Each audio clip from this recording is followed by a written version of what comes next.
사람들마다 자신이 좋아하는 공간이 있습니다. 도서관을 좋아하는 사람이 있고 카페를 좋아하는 사람이 있습니다.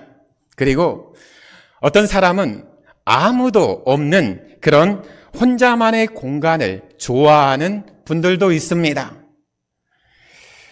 그 공간에 있으면 마음이 편안해지기 때문에, 또 힘이 나기 때문에, 위로가 되기 때문에 그 자리를 자주 찾게 되는 것이고 또한 좋아하는 것이죠. 여러분은 어떤 장소를 가장 좋아하고 또한 즐겨 찾고 계십니까? 양전교회이십니까? 아니면 직장이십니까? 아니면 집이십니까? 혹시라도 우리 만남을 가지면서 이런 얘기하죠. 집에 뭐 꿀단지를 숨겨놨나? 맨날 밥 먹자 그러면 집에 가야 된다고 서둘러 가는 그 사람들을 보고 우리가 이야기하지 않습니까? 거기가 좋기 때문에, 거기에 있어야 되기 때문에 그렇게 하는 것 아니겠습니까? 저에게는 교회가 참 좋은 장소입니다. 너무나 사랑하는 장소고 너무나 가고 싶은 장소였습니다. 여전히 그렇습니다. 여러 번 얘기했지만 저는 1세대로 신앙을 시작한 목회자입니다. 초등학교 3학년부터 시작된 그 믿음이 지금 이루고 있습니다. 초등학교 때는 알 수 없는 그런 친구들과의 그 노는 기쁨, 그리고 교회에서 뛰노는 기쁨으로 교회에 오는 게 너무 즐거웠습니다. 왜냐하면 교회가 나의 놀이터였기 때문에, 친구들을 만나는 만남의 장소였기 때문에 마음껏 교회 이곳저곳을 누비며 아이들, 친구들과 즐거운 시간을 보냈습니다. 예수님과 인격적으로 만났던 중학교 때에도요, 이제 학교를 끝나면 아버지가 사주신 자전거를 타고 이제 집에 가는 길에 꼭 교회를 들렀습니다. 교회에 들려서 텅 빈 예배당에서 중고등부 예배실 들어가서 불을 켜고, 그리고 그 자리에 앉아서 찬송을 부르기도 하고, 그리고 기도하면서 그 잔잔한 시간을 누렸거든요. 그게 너무나 좋았습니다. 혹여라도 밖에 외출할 일이 있으면 항상 빠지지 않고 그날 방문했던 곳이 교회 예배당이었습니다. 저에게는 어릴 적부터 지금에 이르기까지 예배당은, 교회는 나에게 힘을 주는 기쁨의 위로의 장소였습니다. 군대 입대에서도 마찬가지입니다. 많은 우리 장병들이, 신앙을 가지고 있는 기독 장병들이 처음에 믿음을 가지고 입대했다가 나중에 여러 시련 가운데 신앙이 많이 꺾인 그런 경우들이 허다했습니다. 담배를 안 피우던 우리 형제가 어느덧 제대하더니 입에 담배를 물고 있고요. 그리고 교회를 빠지지 않던 형제가 군대 갔다 오더니 교회를 나오지 않습니다. 그게 어떻게 보면 타협을 한 상황에서 그게 방치되었던 것이죠. 그런 상황에서 입대하면서 저는 하나님께 서원 기도를 드렸습니다. 하나님, 저는 군에 복무하는 그 시간 동안 예배의 자리를 결코 빠지지 않겠습니다. 어떤 어려움이 와도 이 예배의 자리를 목숨처럼 지키겠습니다. 그러게 하고 논산에 있는 훈련소에 입소했습니다. 국방부에서 내려준 아주 좋은 지침 때문에 훈련병 때, 그리고 자대 배치받아서 2등병 때는요, 종교 행사라는 그런 명칭 아래에서 모든 2등병들은, 훈련병들은 일요일만 되면 종교 행사, 교회당이 됐든 법당이 됐든 성당이 됐든 셋 중에 하나는 꼭 가야 됩니다. 안 가면 혼납니다. 왜 그렇습니까? 혹여라도 군 생활하면서 그 마음의 힘듦을 인해서 사고가 날까봐 정신교육의 일환, 그 마음의 위로의 일환으로 필히 참석하게끔 했습니다. 그래서 일요일마다 진 풍경이 벌어졌습니다.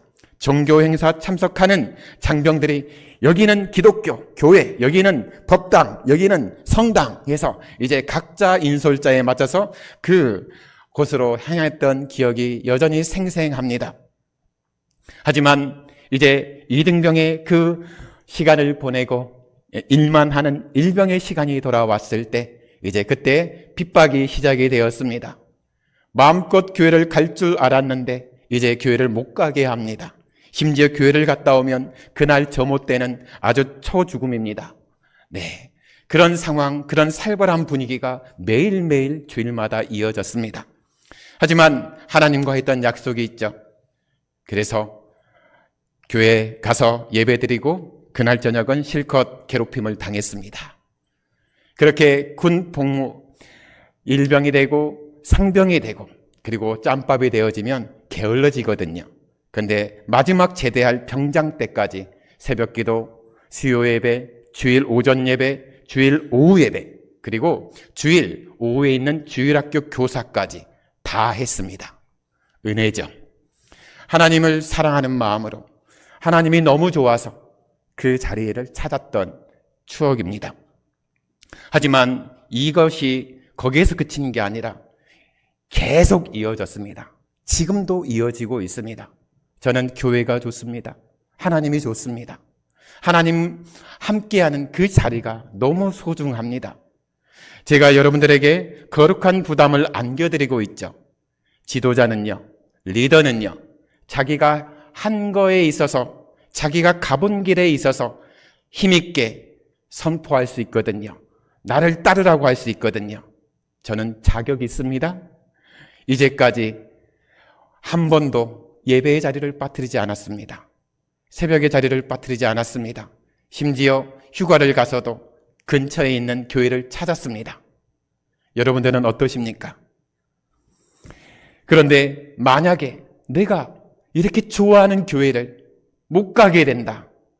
갈 수 없는 상황이다. 그러게 되면 그 마음에는 무엇이 자리 잡는 줄 아십니까? 아주 그리움이 사무치게 되는 것이거든요. 그 그리움이 계속 그 장소를 생각 속에서, 마음 속에서 품게 합니다. 가고 싶어가지고 안달이 나는 것이죠. 1980년대 방송사에서 이산가족 상봉에 대한 그런 실시간 그런 방송을 중계했었습니다. 여러분도 아마 많이 기억하실 거라고 봅니다. 6.25 전쟁으로 헤어진 가족들을 서로 찾아주고 연결해주는 그런 프로그램 방송이었습니다.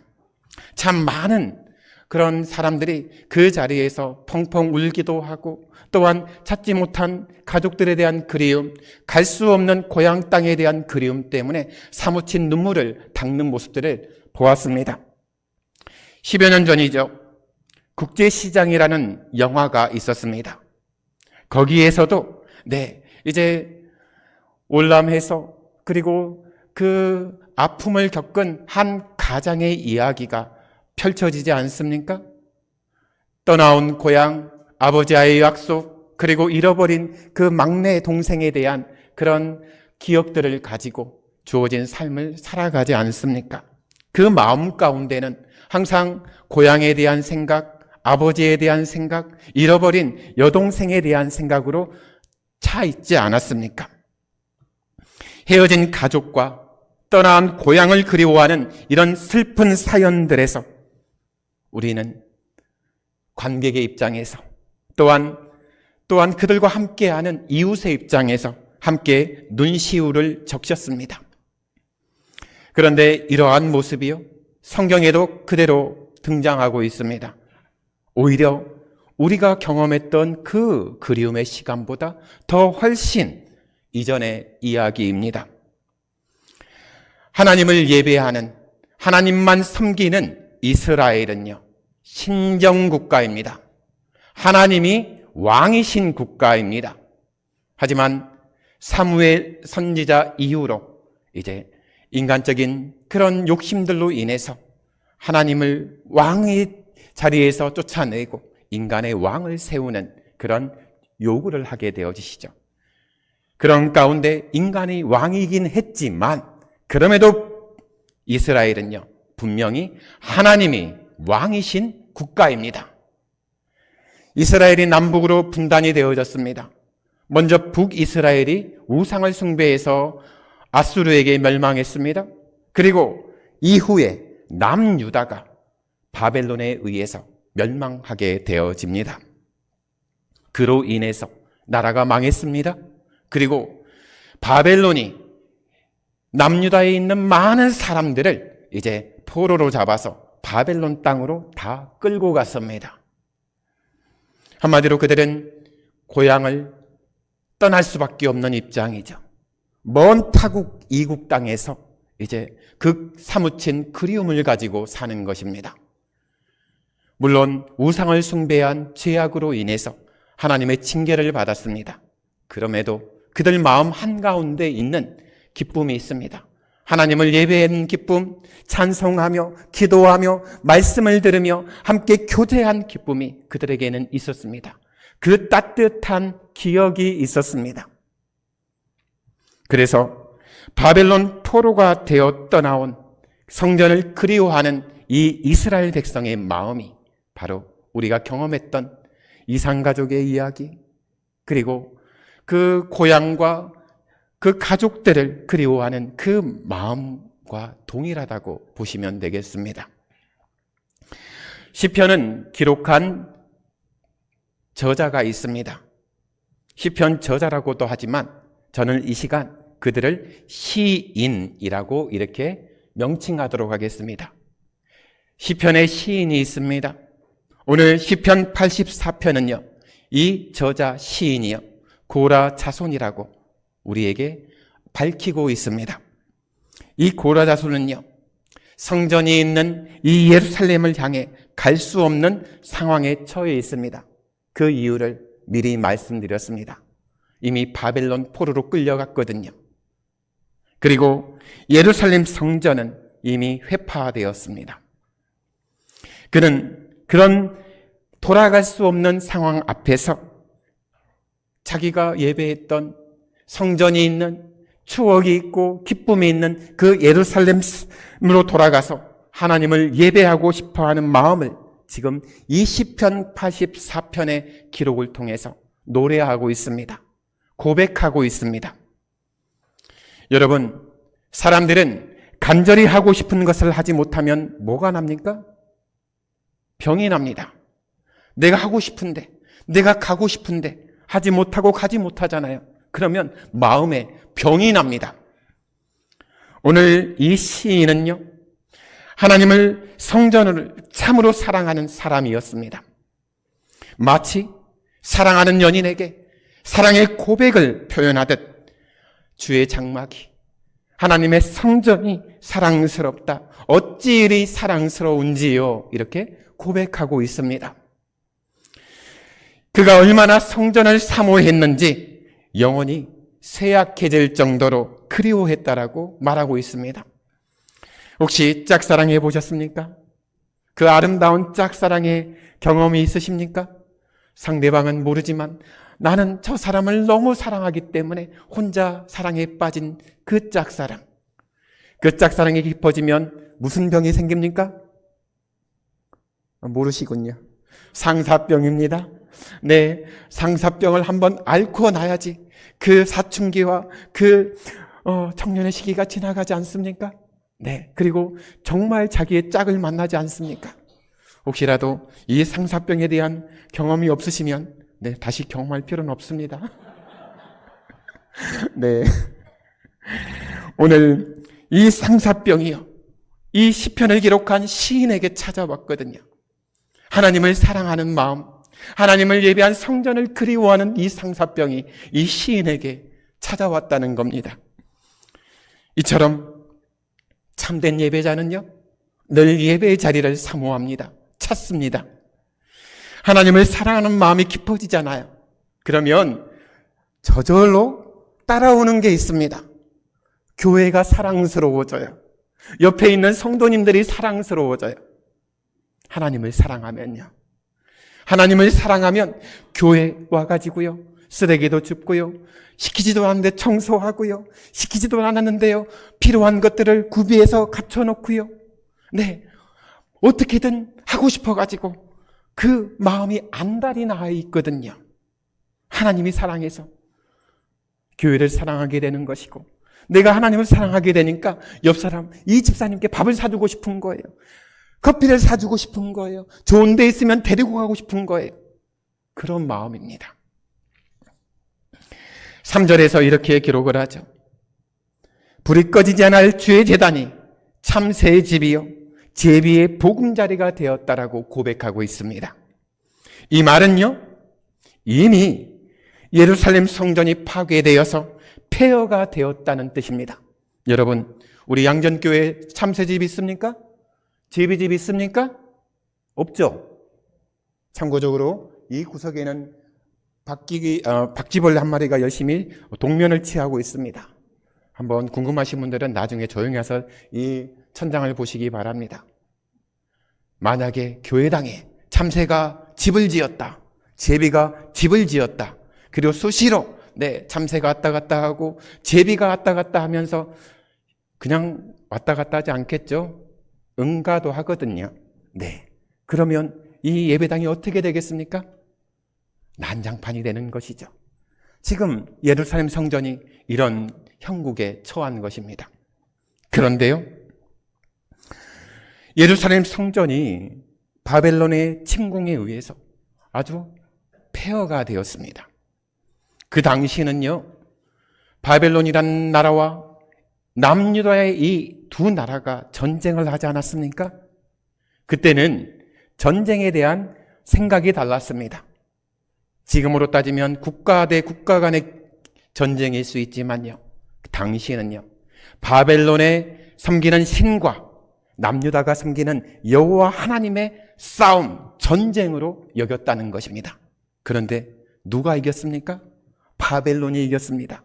그러면 세상의 사람들은요, 어떤 생각을 갖게 됩니까? 바벨론의 신이 남유다의 여호와 하나님을 이겼다, 그렇게 여기지 않겠습니까? 한마디로 패전 국가인 남유다 사람들은요, 이제 할 말이 없는 겁니다. 싸움에 졌기 때문에. 그런데요, 먼 이국 땅에 끌려간 바벨론 포로의 자리에서 고라 자손인 이 시인은요, 여전히 하나님을 이렇게 고백합니다. 만군의 하나님 여호와라고요. 만군의 하나님 여호와. 또한 그렇게 부를 뿐만 아니라 폐허가 되어버린 그 예루살렘 성전에 둥지를 틀고 있는 참새와 제비를 부러워하기까지 합니다. 이미 다 회파되어지고 다 망가진 그 예루살렘 성전에 지금 집 짓고 사는 참새 좋겠다, 제비는 좋겠다, 마음껏 그 폐허가 된 성전이지만 마음껏 드나들 수 있는 그 참새와 제비가 나는 너무 부럽다, 그 마음을 이야기하고 있습니다. 성전에 거하는 것이 얼마나 복이었는지, 막상 그 성전이 회파되어지고 심지어 먼 이국 땅의 포로로 끌려간 이 고라 자손 시인의 입장에서는 가고 싶어도 갈 수 없습니다. 또한 그 자리에서 함께하고 싶지만 함께할 수 없습니다. 복이 무엇입니까?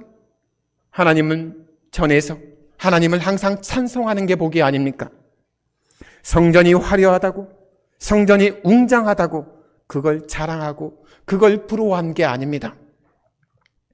오직 그곳에 계셨던 하나님의 임재, 하나님이 그곳에서 나에게 부어주신 하나님의 위로와 하나님의 사랑을 내가 경험했기 때문에 그 은혜를 잊지 못하는 겁니다. 가고 싶은 거예요. 추억이 있기 때문에. 혹시라도 여러분 고향이 됐든 여러분들에게 추억의 장소가 있지 않습니까? 초등학교가 됐든 또한 어떤 장소의 이유가, 거기를 그리워하고 추억하는 이유가 있습니다. 왜요? 내가 거기에서 지냈던 시간이 있거든요. 거기에서 내가 가지고 있는 따뜻한 추억이 있거든요. 기억이 있거든요.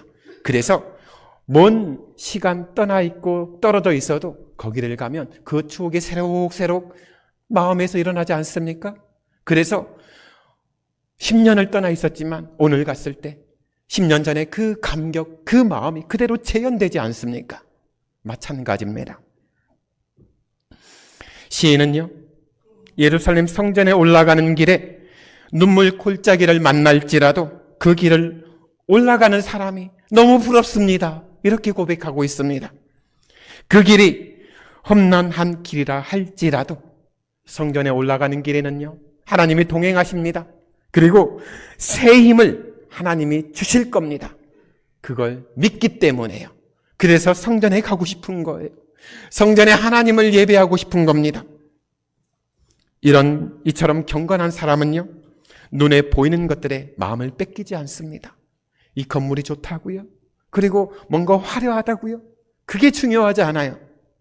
그 안에서 내가 만난 하나님, 내가 경험한 하나님의 위로, 내가 받은 하나님의 사랑, 내가 성도들과 함께 누렸던 그 따뜻한 교제가 나를 감싸고 있거든요.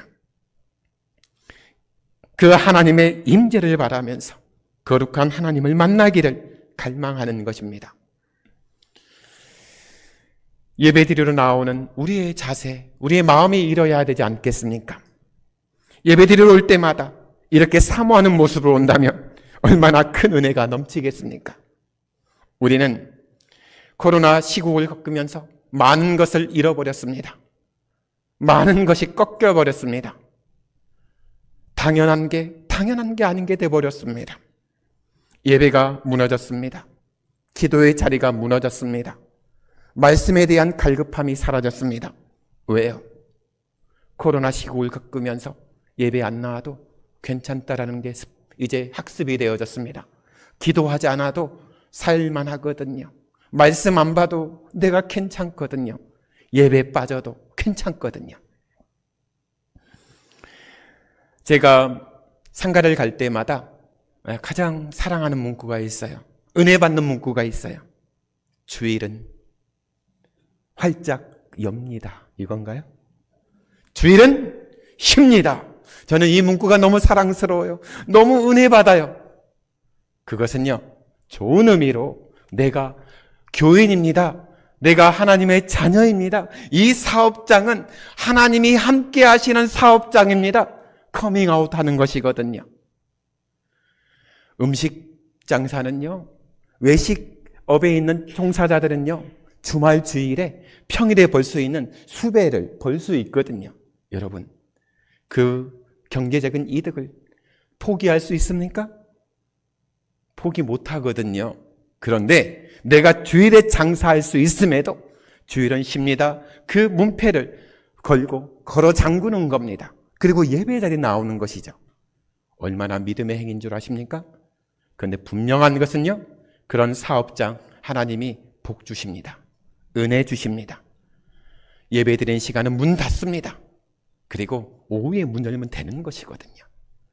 예배 드리는 시간은 우리가 있어야 될 곳은 다른 곳이 아니에요. 바로 이 자리예요. 하나님을 예배하는 자리예요. 저희 마음을 아프게 하는 모습들이 참 있습니다. 세상의 일을, 개인적인 모임을 더 귀하게 여기면서 이런저런 핑계를 대면서 예배에 소홀한 성도들 볼 때마다 저는 참으로 답답합니다. 마음이 무너집니다. 주일 빠지고 여행 가시는 분들, 그리고 그게 아무렇게 대수롭지 않은 듯 자랑하시는 분들 볼 때마다 마음이 무너집니다. 혹시라도 그런 분들이 항존 직분자들이면 회개해야 될 부분입니다.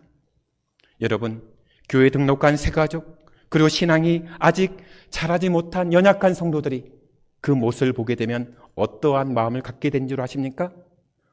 담대함을 얻게 됩니다. 교회 빠져도 되는구나. 교회 안 와도 되는구나.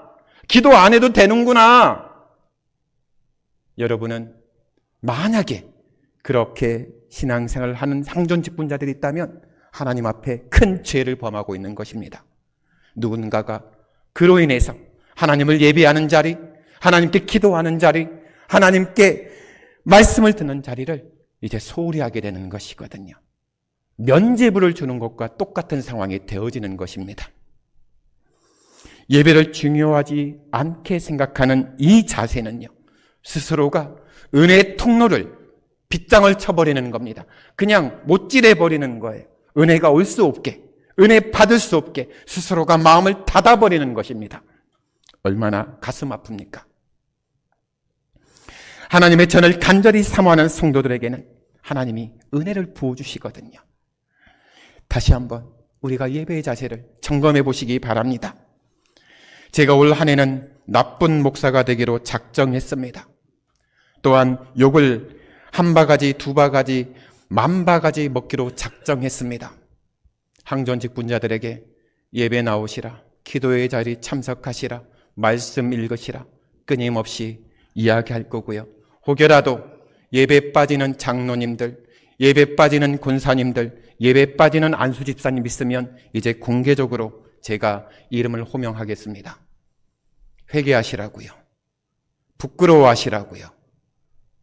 저를 욕해도 상관없습니다. 여러분들이 신앙 안에서 다시 회복할 수 있다면 그런 욕 먹을 각오가 돼 있습니다. 이제 각오하시기 바랍니다. 장로님들, 권사님들, 안수집사님들, 예배 자리, 기도의 자리, 말씀을 보는 그 자리를 지키지 않으면 이제 제가 공개적으로 이야기하겠습니다. 말씀 보시라고요. 기도하시라고요. 주일 빠지지 마시라고요. 예배 빠지지 마시라고요. 최근 사랑하는 아내와 문화 활동을 했습니다. 영화관을 갔습니다. 영화관에서 신의 악단을 보았습니다. 혹시 보신 분 계십니까? 꼭 보시기 바랍니다. 신의 악단이라는 이 영화를 보게 되면서요, 얼마나 울었는지 모릅니다. 얼마나 이 벅찬 감격이 마음속에서 일어나는데요, 말할 수 없는, 형용할 수 없는 그 기쁨과 그 고백이 있었거든요. 우리가 예배드리는 게 너무 당연한 것 같죠. 그리고 그게 별 볼 일 없는 것처럼, 내가 언제든지 선택할 수 있는 것처럼 여겨지죠. 지금도 북한이나 또한 이슬람을 숭배하는 무슬림 지역에서는요, 마음껏 예배할 수 없습니다. 예배했다가는 생명이 날아가는 것이거든요. 이 신의 악단이라는 영화에서도 북한에서 신앙을 지켜가는 그 성도들의 그 마음과 그 상황을 여실하게 보여주고 있습니다. 하나님을 찬송하고 싶지만 마음껏 찬송 못합니다. 성경책이 없습니다. 성경을 읽고 싶어도 성경책이 없습니다. 그리고 기도하고 싶은데도 혹시라도 감시하는 사람들에게 들킬까봐 기도를 마음껏 못합니다. 그래서 그들은 숨겨진 장소에서, 우리가 지하교회라고 하죠, 몰래 예배드리거든요. 성경도 우리처럼 다 가지고 있는 게 아니라 하나씩 있어요. 그 지역에 하나 있어요. 그러면 그 지하교회에서 그 성경을 읽어주면 듣는 겁니다. 얼마나 그 시간이 귀한지 그분들, 이 지하교회의 믿음은요, 우리가 따라갈 수 없을 정도입니다. 생명을 걸고 예배합니다. 생명을 걸고 말씀 봅니다. 생명을 걸고 기도합니다. 그들의 간절함이 얼마나 대단하겠습니까? 중요한 것은 발각돼서 사형을 당합니다. 또한 들켜서 아오지 탄강이라고 불리는 정치범 수용소에 수용되기도 합니다. 굉장히 어려운 시간이거든요. 그래서 많은 그런 지하교회 성도들이 어렵게 신앙을 지켜가면서요, 또한 그들이 꿈꾸는 것은요, 탈북을 꿈꾸거든요. 그래서 자유롭게 예배할 수 있는 남으로 오고 싶어 하거든요. 한국에 와서 예배하고 자유롭게 그 하나님을 예배하고 싶어 하거든요. 그런 예배인데 여러분들은 이 예배를 지금 어떻게 드리고 계시나요? 성경책은 어떻게 대하시나요? 기도는 어떻게 하시나요? 예배당에 마음껏 드나들 수 있는 것, 이것은 우리가 쉽게 잊어버리는 특권입니다. 하나님 안에 거하면서 하나님을 찬양하는 것이 우리에게 가장 큰 복이거든요. 성도인 우리는 하나님께 힘을 얻는 존재입니다. 여러분들이 예수님을 나의 왕으로, 나의 주인으로 고백한 그 순간, 세례받으며 고백했던 그 순간부터 여러분의 신분은 바뀌었습니다. 죄의 노예에서 하나님의 자녀의 신분으로 바뀌었습니다. 여러분의 소속이 바뀌었습니다. 세상이 아니라 하나님의 나라 소속으로 바뀌었습니다. 그러면 여러분이 힘을 얻는 그 출처도 명확해집니다. 세상이 아닙니다. 돈이 아닙니다. 명예가 아닙니다. 여러분이 힘을 얻고 여러분이 복을 받는 그 출처는요, 하나님이시거든요. 하늘나라거든요. 마음이 시온을 향한 자, 시온을 사모하는 자는 절망할 수밖에 없는 상황에서도 때에 따라 채워주시는 그 복으로 인해서 힘을 얻고 그 시온을 향해 계속 나아갑니다. 하나님을 예배하는 자리로 계속 나아갑니다. 우리가 하나님을 잊지 않고 시온의 대로를 걸어 하나님 앞에 나아가려고 하면요, 반드시 하나님이 힘을 주십니다. 기쁨을 주십니다. 물론 그 길을 힘들고 고단하기에 많은 눈물을 쏟아낼 수밖에 없습니다. 오죽하면 이 시인은요, 그 길을 눈물 골짜기라고 고백하지 않습니까? 골짜기도 힘든데 그 골짜기가 눈물 골짜기입니다. 우리는 비록 이 세상을 살아가면서 각종 어려운 일들을 만나 힘겨운 나라를 보내기도 하지만 그 모든 것이 결국 찬란한 본향, 그 천국으로 인도하는 복된 순례의 과정임을 믿음으로 받아들이고 기도하면서 이겨내야 합니다. 하나님은요, 우리의 눈물을 다 세고 계십니다. 그리고 그 고비마다 샘물을 허락해 주시고요, 이른비를 허락해 주셔서 우리가 지치지 않고 그 길을 끝까지 걸어가게끔 도와주십니다. 우리 힘의 온천은 결국 하나님인 것입니다. 버킷리스트라는 말이 있습니다. 죽기 전에 꼭 한 번쯤은 해보고 싶은 것들을 정리한 목록을 의미합니다. 그 안에 10가지를 적으라고 한다면 여러분들 심사숙고해서 그 10가지를 기록하지 않겠습니까? 그런데 그 버킷리스트에 딱 하나만 기록하세요 하면 여러분 무엇을 적겠습니까? 대단한 것, 엄청난 것, 우리가 적고 싶지 않겠습니까? 그런데요, 오늘 이 시편의 시인은요, 고민하지 않습니다. 어떻게 적었습니까? 악인의 장막에서 부귀영화를 누리며 첫날을 살 수 있다 해도 그것을 갈망하지 않습니다. 단 하루를 살아도 그리워하고 사모하는 하나님의 성전에서 내가 머물고 싶습니다. 성전 문지기로 있다 하더라도 내가 그 자리에 있고 싶습니다. 이게 유일한 버킷리스트, 그 고백이지 않습니까? 성전에는 세상이 알지 못하고 줄 수도 없는 풍성한 은혜가 넘칩니다. 성전에는 하나님이 주시는 평안함이 있습니다. 성전에 들어오면 마치 아버지의 품처럼, 사랑하는 어머니의 품처럼 포근함이 있습니다. 세상에서 힘들고 고통받던 그 영혼들도 이 성전에 오게 되면요, 안식을 누릴 수 있거든요. 수고하고 무거운 짐진 자들아 다 내게로 오라. 내가 너희를 쉬게 하리라. 우리 예수님의 약속이 아니셨습니까? 성전에서는 다른 곳에서도 누릴 수 없는 용서의 복이 있습니다. 예배 드림의 복이 있기 때문입니다. 여러분, 이 시인의 고백이 그냥 말로만 하는 고백인 것처럼 보입니까? 억지처럼 보여지십니까? 아닙니다. 은혜의 가치를 아는 자만이 은혜를 사모할 수 있습니다. 은혜도 받아본 사람이 그 은혜의 기쁨을 알아요. 여러분, 말씀 사경회를 기도하면서 준비하고 있습니다. 그 주제가 첫사랑을 회복하라입니다. 여러분 예수님 만났던 그 첫 시간 있지 않습니까? 그때 뜨거웠지 않습니까? 그때는 예배드림이 기쁨이 있지 않았습니까? 말하지 않아도 기도하고 말씀 보지 않았습니까? 그런데 지금은요, 시켜야만 하나요? 시켜도 안 하나요? 담임 목사, 네가 암만 떠들어 봐라. 내가 하나. 누가 이기나 한번 시험해 보자고요? 네, 저랑 싸울 필요 없어요. 하나님과 여러분들의 관계예요. 저는 독려하고 여러분들 응원하는 사람일 뿐이에요. 복 받고 싶으면, 진정 복 있는 사람이 되고 싶으면 이 거룩한 부담을 가지시기 바랍니다. 세상의 여러 일에 매몰되어서 소망을 잃어버리지 않기를 소망합니다. 살다 보면 눈물 골짜기를 지나야 할 때도 있습니다. 절망적인 상황에 맞닥뜨릴 때도 있습니다. 그런데 우리에게는 그런 상황을 견딜 힘이 없습니다.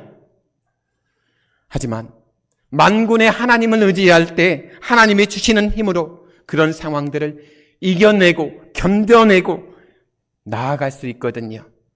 하나님이 힘을 주시기 때문에 하나님과 동행함으로써 하나님의 전에 거하는 복을 누리시길 바랍니다. 오늘 시인은요, 진정 복 있는 자가 누구인가? 거기에 대한 답을 계속 우리에게 알려주고 있습니다. 성전에 거하면서 하나님과 친밀한 교제를 나눈 사람이 복 있는 사람입니다. 그 마음에 시온의 대로가 있는 사람이 복 있는 사람입니다. 하나님을 사랑하고 하나님을 의지하며 하나님의 전을 가까이 하는 사람이 복이 있는 사람입니다. 항상 하나님의 성전을 사모하고 성전 중심의 삶을 살아가므로 이 풍성한 복을 마음껏 받아가시길 주님의 이름으로 축원합니다.